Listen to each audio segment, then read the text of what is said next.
Chatbots. Did you know it can be used on websites as well as on platforms?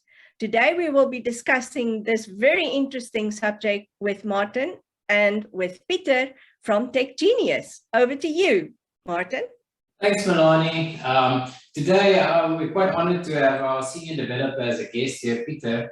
Now, I've got a lot of respect for Pieter. He's got a lot of experience. He really knows what he's talking about. And as I mentioned in one of our earlier videos, we haven't had a lot of requests for chatbots from clients, but Pieter has actually built chatbots, in various contexts for different clients and such. So I thought it would be quite insightful, to hear directly from Pieter, who's got more experience than I have in chatbots. So over to you, Pieter. Thank you, guys. Yeah, chatbots it's an interesting concept. I think it's something that becomes, it is becoming more widely used than before. I think more and more clients are going for that automation behind it. And it's because we live in a world where everybody's looking for instant gratification. Everybody wants to be answered right now on the spot. And you don't always have, the consultants or the people available to always be available, let's say 24 hours a day, to answer your clients and to interact with, potential customers. So I think that's where chatbots really shine and really come in. And yeah, one of the major benefits of it is integrating on both your website and on platforms such as WhatsApp, Facebook Messenger, Telegram. Yeah. And Pieter, how does it work in practice for companies who would like to introduce that on their websites?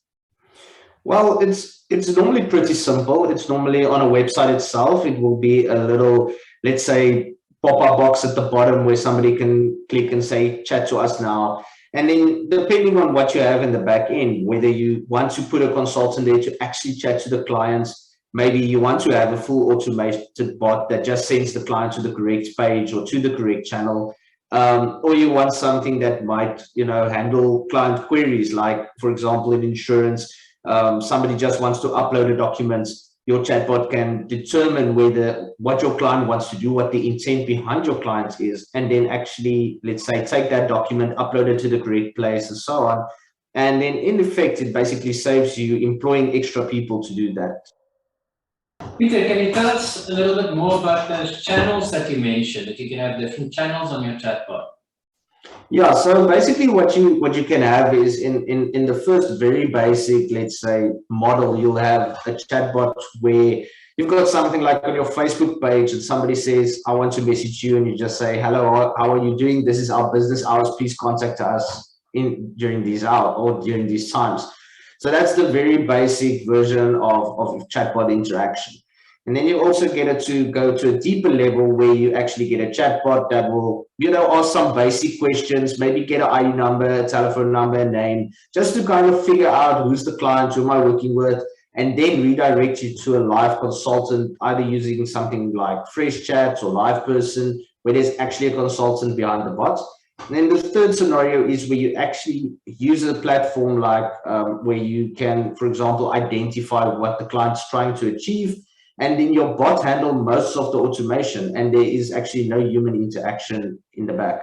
So, Pieter, can we discuss Azure's Lewis in terms of an add-on tool that you can use on platforms?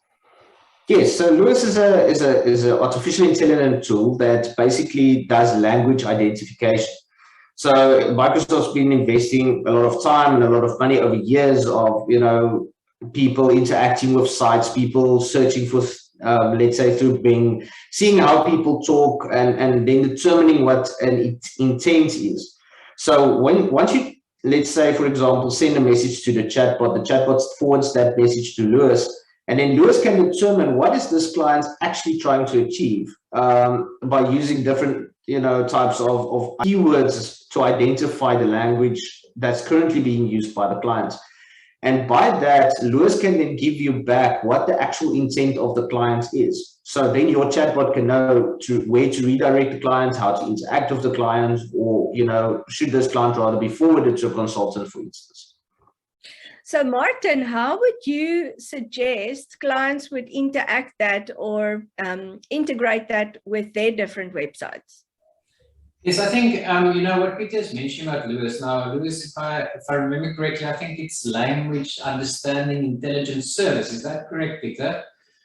Yeah, I think so. I just normally use the term Lewis. Yes, so pretty much this is a great example of artificial intelligence becoming something that's practically usable for businesses, because we as humans, we always sort of you know, interpret things without thinking about it. Machines is not that easy.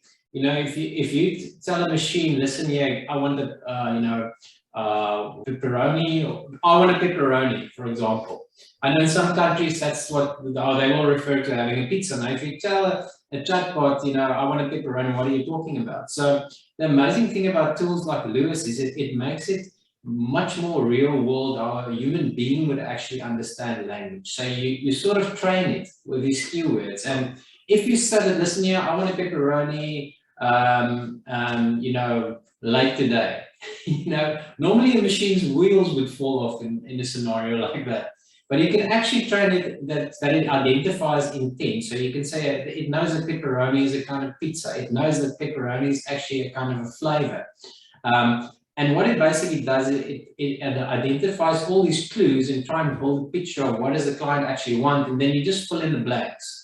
So, I mean, this is incredible from a user perspective. I mean, it's like almost having, instead of having to employ 20 people, now you have a machine that can service 200 people at the same time. I mean, it's phenomenal. And I think what I don't want to control this interview, but I would love Peter to tell us some practical cases where they actually applied chatbots and what kind of effect it had on the businesses involved. Yeah, so just before we get there, I just want to add to something that Maarten just mentioned is with the training of Lewis. You know, you get Lewis as a standard package that has some basic intents, basic language understanding, everything that comes from Microsoft. But as you get it onto your website and into your chatbot and your clients start interacting with Lewis, Lewis starts learning around your client base, which means that at the end, it kind of, I want to say, it morphs into something that can interact with your clients in your region, which makes its, you know, intent identification so much better. So, you know, over time, your system just keeps getting better at identifying your clients and the needs of your clients. So I think that's a pretty, you know, it's pretty valuable for companies to have something like that. And now, James, the big question is South African companies, except for the couple who've already introduced it, ready for AI like that? Yeah, I think they are. I just don't think they embrace it yet. You know, even though we are South African, we work on a global scale. I mean, social media has brought the world together, everything. So, you know, chatbots are being used on Facebook across the world now. From your Facebook page, you can have a message now button. And yeah, and I think there's a lot of companies like, for example, the real estate industry that needs, they need an instant response. You know, a client sitting there at 2 o'clock in the morning, he wants to find out something about a property now. I mean, then you can have somebody like a bot running there, talking to that person at 2 a.m. You don't need to pay somebody overtime to actually be able to do that. In the insurance industry, there's a lot of, let's say, questions that get asked over and over again. You know, somebody wants a policy document, somebody wants to submit a claim, somebody wants to upload, you know, any type of document, or they just want to find out their policy number. Now, there's a thing that says that on a mobile, most people do stuff on mobile devices now, but on a mobile device, there's about 10 apps that you use, and the rest is just, you know, junk that you add onto your mobile device. Most of the apps on your mobile device that fall into those 10 apps are normally chat apps and social media apps. So that's where the power comes in, is integrating into stuff like, let's say, WhatsApp, talking with platforms like Telegram. So for a business, a chatbot can make you feature on all of these platforms, integrated and running from a central point. And I think there's a lot of business value there. Peter, that's a great answer. I'm just wondering, can we make it practical? Can you tell us a little bit more, you know, what clients did you do what for, and, you know, whether South African? I think our audience would love to, you know, hear some practical examples, if you don't mind. Yeah, so most of the clients that I built stuff for is South African companies. And it was all, you know, trying to make it easier and faster. So one of them was an insurance company. where we actually had a chatbot to do exactly that. You know, a client would come in, they want a policy document. You know, instantly we determine who the client is. We send it to Lewis. Lewis comes back and it identifies the intent.